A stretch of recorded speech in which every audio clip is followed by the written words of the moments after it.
दोस्तों नमस्कार।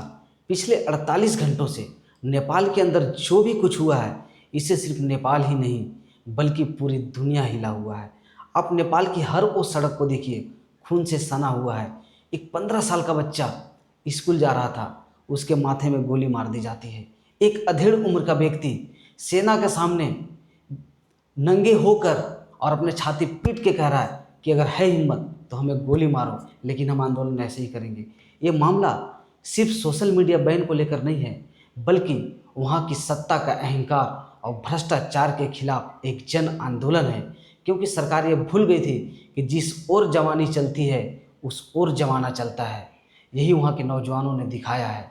आज वहाँ का राष्ट्रपति भवन हो, प्रधानमंत्री आवास हो, वहाँ के कैबिनेट के मिनिस्टर हो, सभी में नेपाल के युवाओं ने अपने कब्जे में ले लिया है। वहाँ के प्रधानमंत्री, वहाँ के राष्ट्रपति, वहाँ के मंत्री सभी को देश छोड़कर भागने के लिए मजबूर कर दिया है। कहा जा रहा है कि सिर्फ सोशल मीडिया बैन करने की वजह से ऐसा हुआ है, तो बिल्कुल ऐसा नहीं हुआ है। ये काफ़ी समय से नेपाल सरकार की जो रवैया चल रही थी, आर्थिक तंगी को लेकर हो, रोजगार को लेकर हो, स्वास्थ्य को लेकर हो, सभी चीज़ें वहाँ अपनी कमर तोड़ चुकी थी।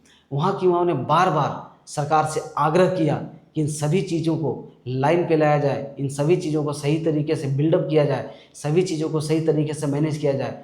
लेकिन अहंकारी रूपी जो सत्ता थी, जो वहाँ सत्ता में थे, जो सिस्टम में थे, वो बिल्कुल भी अपनी गलती को नहीं देखने के बजाय रातों रात यानी 5 सितंबर 2025 को सोशल मीडिया को बैन करने का ऐलान करते हैं। लेकिन उन्हें पता होना चाहिए कि सोशल मीडिया सिर्फ एक मनोरंजन का माध्यम नहीं है, बल्कि सोशल मीडिया एक वो प्लेटफॉर्म है जहां किसी भी देश का हर एक व्यक्ति, एक आम से खास व्यक्ति तक अपनी बातों को अपनी आज़ादी से बिना किसी से पूछे रख सकता है। उसकी वो अपनी आज़ादी थी, लेकिन नेपाल सरकार ने उन युवाओं की आज़ादी को छीनने की कोशिश की। इसके एवज में जो वहाँ की सरकार को भुगतना पड़ा, वो आपके और हमारे बीच में है। आप देख सकते हैं नेपाल की हर गली, हर सड़क चप्पल, जूते, स्कूल बैग, कपड़े खून से सना हुआ है, गली भरा हुआ है। वहाँ की जो सेना है, सेना भी कुछ नहीं कर पा रही है। कहा जा रहा है कि वो जेन जी का जो आंदोलन है, जिसमें तकरीबन 15 से 28 साल के उम्र के सारे नौजवान हैं, वो सरकार को ललकार रहे हैं, वहाँ के सिस्टम को आईना दिखा रहे हैं और छाती पीट के कह रहे हैं कि है तुम्हारे में दम तो गोली मारो, लेकिन हम ऐसे ही आंदोलन करेंगे। तुम्हारे जो अहंकारी रूपी जो सत्ता चल रहा था, तुम अपने आईने में कभी झांकने की कोशिश नहीं किया। हमारे साथ, इस देश के युवाओं के साथ, उनके भविष्य के साथ खेलने का काम किया।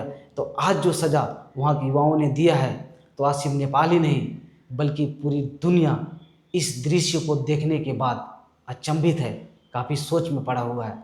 क्योंकि किसी भी देश का एक नियम है कि जिस युवा के हाथ में कलम दी जाती है ताकि किसी भी मुल्क की तकदीर को लिखी जा सके, लेकिन उसी देश के युवा आज अपने हाथों में कलम छोड़कर और नेपाल के अंदर उन सेनाओं के बंदूक को लूट कर अपने हाथ में लेकर और राष्ट्रपति भवन, प्रधानमंत्री आवास में जाकर ऊपर झंडे फहरा रहे हैं और गन जितना भी हथियार हो सकता है वो लेकर अपने कब्जे में ले लिए सारे सरकारी डिपार्टमेंट को, और ये बताने की कोशिश कर रहे हैं कि जब जब तुम अपने सत्ता की अहंकार दिखाओगे, तब तक हम युवा ऐसे चुप बैठने वाले नहीं हैं। क्योंकि बस ये बोला जा रहा है कि सोशल मीडिया का ही मामला है, लेकिन नहीं, 26 सोशल मीडिया साइट्स को बंद कर देने का मामला नहीं है। क्योंकि जिस दिन बंद हुआ उसके अगले दिन नेपाल सरकार ने इसे वापस भी ले लिया। लेकिन वहाँ का जो भ्रष्टाचार, वहाँ का जो सत्ता का अहंकार था, वो काफ़ी लंबे समय से चल रहा था और वहाँ के युवा इस चीज़ को झेल रहे थे। एक मैं आप आंकड़ा बताता हूँ, वहाँ के 15 से 25 साल के युवा नेपाल छोड़कर किसी अन्य देश में जाते हैं अपनी रोजी रोटी के लिए, ताकि उन्हें भरपेट खाना मिल सके, वो अपने परिवार को 2 टाइम का खाना खिला सके। नेपाल की जो ये हकीकत है आप सबके सामने है, आप इस वीडियो में देखिए। जो नेपाल में एक्चुअल में जो हकीकत दृश्य है वो आपके सामने है। काफ़ी डरावना है, काफ़ी संवेदनशील है।